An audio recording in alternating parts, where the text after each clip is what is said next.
ஹரே கிருஷ்ணா. ஓம் நமோ பகவத்தே வாசுதேவாய. ஹரே கிருஷ்ணா. ஸ்ரீமத் பாகவதம் ஸ்கந்தம் 10 அத்தியாயம் 3 பகவான் ஸ்ரீகிருஷ்ணரின் பிறப்பு என்னும் தலைப்பில் ஸ்லோகம் 14. சா ஏவ ச பிரகிருத்யேதம் சிருஷ்ட்வாக்ரே திரிகுணாத்மகம் தத் அனுத்வம் ஹி அப்ரவிஷ்டக பிரவிஷ்ட இவ பாவ்யசே. டிரான்ஸ்லேஷன். பகவானே, உமது சுயமான புறசக்தியினால் துவக்கத்தில் இந்த ஜட உலகத்தை படைத்தவர் நீங்களே.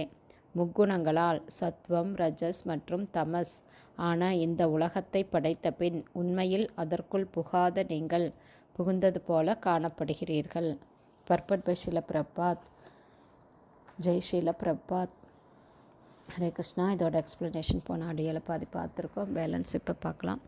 பிரம்ம சம்ஹிதையில் 5.48 பிரம்மா தொடர்ந்து பின்வருமாறு கூறுகிறார்.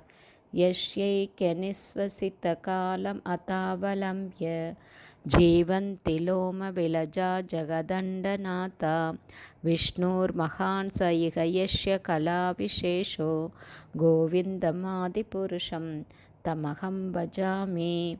இந்த ஸ்லோகம் மகாவிஷ்ணுவை பகவான் கிருஷ்ணரின் ஒரு அம்சமாக விவரிக்கிறது. மகாவிஷ்ணு காரணக்கடலில் சயனிக்கிறார். அவர் சுவாசத்தை விடும்பொழுது கோடிக்கணக்கான பிரம்மாண்டங்கள் அல்லது பிரபஞ்சங்கள் அவருடைய திருமேனியின் துவாரத்திலிருந்து வெளிவருகிறது. பிறகு பகவான் மூச்சை உள்ளிழுக்கும் பொழுது இந்த பிரம்மாண்டங்கள் எல்லாம் மறைந்து விடுகிறது.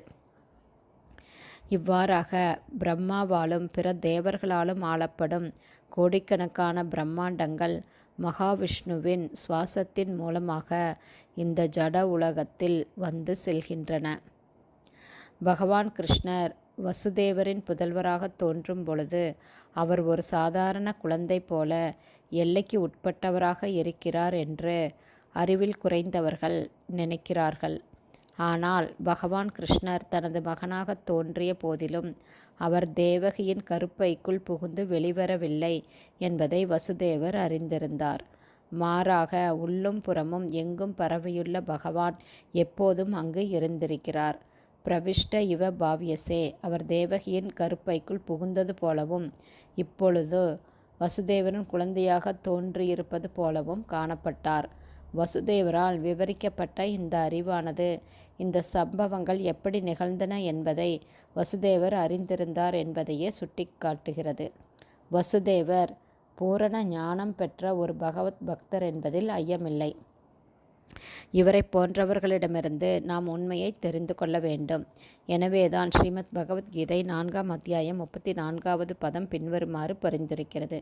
தத்வித்தி பிரணிபாதேன பரிப்பிரஷ்னேன சேவையா உபதேக்ஷயந்தி தே ஞானம் ஞானினஸ்தத்வதர்ஷினக. அதாவது, ஆன்மீக குருவை அணுகி உண்மையை அறிய முயற்சி செய். அவருக்கு தொண்டு செய்து அவரிடம் பணிவுடன் கேள்விகள் கேட்டு ஆய்வு செய். தன்னுணர்வு பெற்ற ஆத்மாவான அவர் உண்மையை கண்டவர் என்பதால் அவரால் உனக்கு ஞானத்தை அளிக்க முடியும் என்பதே மேற்கூறிய பகவத்கீதை ஸ்லோகத்தின் பொருளாகும். வசுதேவர் பகவானை பெற்றெடுத்தார் என்றாலும் பகவான் எப்படி தோன்றி மறைகிறார் என்பதை பற்றிய பூரண அறிவுடையவராக இருந்தார். மேலும் பகவான் எப்படி தன் மகனாக பிறந்தார் என்பதையும் அவர் நேரில் கண்டவராக இருந்தார். எனவே அவர் உண்மையை கண்டவராவார். தத்துவதர்ஷி. பகவான் தன் மகனாக தோன்றியிருப்பதால் அவர் எல்லைக்குட்பட்ட நிலையில் இருக்கிறார் என்ற அறியாமையில் வசுதேவர் இல்லை.